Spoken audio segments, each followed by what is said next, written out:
আজকে ভারতীয় একটা গণমাধ্যমে একটা নিউজ দেখলাম, বাংলাদেশের নাকি এখনো বিশ্বকাপ খেলার সম্ভাবনা টিকে আছে। সেটা কিভাবে? ধরেন বাংলাদেশের জন্য পাকিস্তান বিশ্বকাপ বয়কট করলো, আর পাকিস্তানের সবগুলো খেলা যেহেতু শ্রীলঙ্কায়, পাকিস্তানের জায়গায় বাংলাদেশকে ঢুকিয়ে দেওয়া হলো। এমন হাস্যকর একটা সংবাদই ভারতীয় একটা গণমাধ্যমে দেখা গেছে। তবে গেল কয়েকদিনে ভারতীয় গণমাধ্যমে ঠিক এই ধরনের না হলেও পাকিস্তানকে হুমকি দিয়ে কিংবা ভয় দেখিয়ে বেশ কিছু সোর্স মারফত খবর প্রকাশ করা হয়েছে, এবং সেটা পরিষ্কার যে পাকিস্তানকে ভয় দেখানো হচ্ছে। এই যেমন পিএসএল এ বিদেশি ক্রিকেটারদের এনওসি দেওয়া হবে না, পাকিস্তানকে এশিয়া কাপ খেলতে দেওয়া হবে না, দ্বিপাক্ষিক সিরিজে অংশগ্রহণ করতে দেওয়া হবে না, ইত্যাদি ইত্যাদি। এমন ভয় তারা দেখাচ্ছে, অফিসিয়ালি না কিন্তু ইন্ডিয়ান গণমাধ্যম মারফত।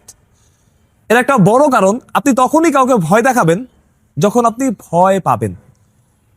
পাকিস্তানের গেল কয়েকদিনের অবস্থান, মহসিন নাকবির কথা, প্রধানমন্ত্রীর সাথে বৈঠক, সবকিছুতেই প্রমাণ করে পুরোপুরিভাবে অন্তত এই ইস্যুতে পাকিস্তান বাংলাদেশের পক্ষে আছে। এবং ম্যাচ বয়কটের একটা কথাও শোনা যাচ্ছিল যে তারা ম্যাচও বয়কট করতে পারে, এবং তাদের নাকি plan A B C D সব রেডি। তারা যখন ক্যামেরার সামনে এসে এইসব বলেছে, নাকভি যখন নিজ মুখে উচ্চারণ করেছে এমন প্ল্যান তাদের আছে, তখন ঠিকই আইসিসি কিংবা বিসিসিআই ভয় পাবে। কারণ ওই যে তাদের রেভিনিউ সবকিছু টাকারই জন্য, সবকিছু এখন বাণিজ্যিক, ক্রিকেট ওই বাণিজ্যেরই অংশ। তাদের যে রেভিনিউটা আসে এত এত হাজার হাজার কোটি টাকা, তার 60-70% টাকা চলে যাবে বা সে আয়টা হবে না যদি না পাকিস্তান না খেলে। তো ভয় তারা ঠিকই পেয়েছে, হাঁটু তাদের ঠিকই কেঁপেছে, এটা সত্যি কথা। এখন পাকিস্তান আসলে বিশ্বকাপ বয়কট করবে কিনা সিদ্ধান্তটা তারা বারবার পেছাচ্ছে, বিশ্বকাপের কাছাকাছি দিকে যাচ্ছে। তাদের plan A B C D কি পাকিস্তানি গণমাধ্যম মারফতে আমরা জানতে পেরেছি, পাকিস্তানের একটা প্ল্যান ছিল বা আছে, তারা বিশ্বকাপ বয়কট করতে পারে, কিন্তু তাদের অন্য প্ল্যানও আছে। সেটা কি? ভারতের সাথে ম্যাচ বয়কট করা। এখন আপনি চিন্তা করতে পারেন ভারতের সাথে ম্যাচ কেন বয়কট করবে বিশ্বকাপ খেললে? এর বড় কারণ, ভারতের সাথে ম্যাচ বয়কট করলেও পাকিস্তান পরের রাউন্ডে উঠতে পারে, কারণ তাদের অন্য দুই প্রতিপক্ষ গ্রুপের খুবই দুর্বল। 2 বা 3 প্রতিপক্ষ যারা আছে তারা খুবই দুর্বল। একমাত্র প্রতিবারই এরকম গ্রুপ করা হয় যে গ্রুপে আসলে ভারত পাকিস্তানকে প্রাধান্য দিয়েই ওই গ্রুপটা সাজানো হয়, যাতে তারা সহজেই কোয়ালিফাই করে যেতে পারে। সুতরাং ভারত ম্যাচ যদি বয়কটও করে পাকিস্তান, তবুও তারা পরের রাউন্ডে যেতে পারবে, এবং পরের রাউন্ডে এই রাউন্ডের পয়েন্ট কোনো কাজে আসে না।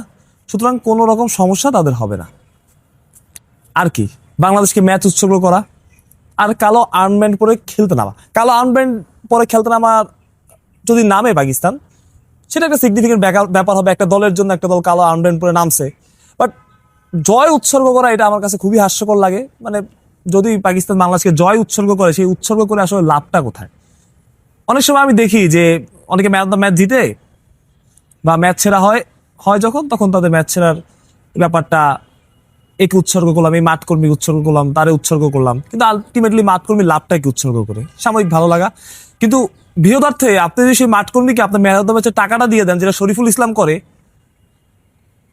সেটাতে আসলে লাভটা বেশি। আমি এই কারণে বলছি, বাংলাদেশের এখন বা বিসিবির এখন তো বাংলাদেশ সমর্থকদের এখন একটাই চাওয়া, বড় কোনো সিদ্ধান্ত পাকিস্তান নেক, অন্তত সমর্থকের এটা চায় বিশ্বকাপ বয়কট করুক। তবে সময়ের সাথে সাথে এটাও বাস্তবতা যে এই সম্ভাবনাটা কমে আসছে। এখন আপনি পাকিস্তানকে দোষ দেবেন?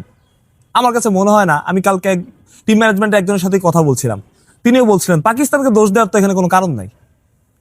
আপনি চিন্তা করেন পাকিস্তানের জায়গায় অন্য কোনো দেশ বাংলাদেশের জন্য এতটুকু করতো, এই যে বারবার প্রেস কনফারেন্স করা, প্রধানমন্ত্রীর সাথে সাক্ষাৎ করা, মৌখিক অফিসিয়াল সমর্থন দেওয়া, ম্যাচ বয়কটের প্রশ্ন না পর্যন্ত তোলা, এটা তো আসলে পাকিস্তান ছাড়া অন্য কেউ করতো না। ইভেন বাংলাদেশ যদি বাংলাদেশ ক্রিকেট বোর্ড যদি পাকিস্তানের জায়গায় থাকতো, এবং পাকিস্তান যদি আর বিশ্বকাপ বয়কট করতো, বাংলাদেশ তো আলোচনাই তুলতো না। আমার কাছে মনে হয় বাংলাদেশ ক্রিকেট বোর্ড আলোচনাই তুলতো না। এটা খুবই স্বাভাবিক। বাংলাদেশের ওই অবস্থান, মানে ক্রিকেটে বাংলাদেশের ওই অবস্থানটা আসলে নাই। সুতরাং ম্যাচ বয়কট না করুক, পাকিস্তান ক্রিকেট বোর্ড যেটা করেছে, আমার কাছে মনে হয় এখন যদি তারা ম্যাচ বয়কটও না করে, তাদের আসলে দোষ দেওয়ার কিছু নেই, যারা যথেষ্ট করেছে বাংলাদেশ ক্রিকেটের জন্য। তবে যদি পাকিস্তান ভারত ম্যাচটা বয়কট করে কিংবা কালো আর্মব্যান্ড পরে খেলতে নামে, এটাও কিন্তু একটা বড় লজ্জা হবে। ইতিমধ্যে অনেকে কথা বলা শুরু করেছে। জেসন গিলেস্পি তিনি টুইট করে সেটা আবার ডিলিট করে দিয়েছেন। এত আক্রমণের তিনি শিকার হয়েছেন, অর্থাৎ কথা বলা কম বেশি শুরু করেছে, এবং ভবিষ্যতেও সেটা হবে। বাংলাদেশ যে সিদ্ধান্ত শুরুতে নিয়েছে সেটাতেই অটল ছিল, এবং আমার সিদ্ধান্ত অনেকাংশেই যৌক্তিক ছিল। বিশ্বকাপ না খেলতে বাংলাদেশ চায়নি, সমর্থকেরাও চায়নি, ক্রিকেটাররাও চায় না। তবে দিন শেষে যা হয় সেটা আসলে কেউ জানে না, কারো ইচ্ছাতে সবকিছু হয় না। পাকিস্তানের এখন সবশেষ খবর যেটা, ম্যাচ বয়কটের সম্ভাবনা কমে এসেছে। অর্থাৎ পাকিস্তানের সাবেক ক্রিকেটারও চাচ্ছেন না, শেহদ আফ্রিদি থেকে শুরু করে মোহাম্মদ হাফিজ, কেউই চাচ্ছেন না। হ্যাঁ, তারা বাংলাদেশকে সমর্থন দিচ্ছেন, কিন্তু কেউই চাচ্ছেন না পাকিস্তান ম্যাচটা বয়কট করুক। খুবই স্বাভাবিক ব্যাপার। পাকিস্তান মানুষও চাবে না। আপনি চাইতেন অন্য একটা দেশের জন্য আপনি বিশ্বকাপ খেলবেন না? এটা তো হতে পারে না, চাইতেন না। তবে হ্যাঁ, পাকিস্তানি গণমাধ্যমের খবর ছিল, তাদেরও একটা দাবি ছিল তারা করতে পারে, এখনো সেটা হতে পারে।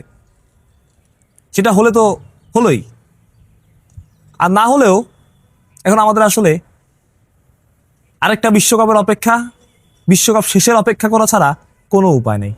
মানুষ প্রত্যয়, বিডি ক্রিক টাইম।